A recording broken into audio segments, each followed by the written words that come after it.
Behin erakusketa itxita, esan dezakegu Dario de Regoyosena izan dela museoak bisitarik gehien jaso duen erakusketa.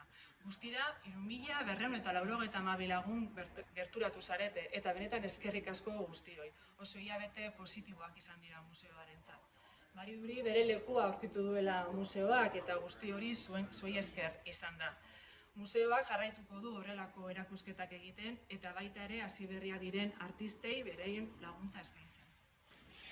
Datu hauek erakusten dabe bere egunean erakusketa hau egitaren aldeko apustu hartu genuenean erabaki zuzena eta guztiz baikorra izan zela.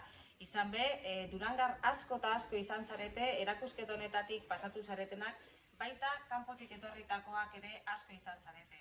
Horrek Durangon sekulako eragina izan du, izan ere, kanpotik etorritako jende horrek Durango ezagutzeko aukere izan du eta horrek herrian onura ezberdinak izan ditu.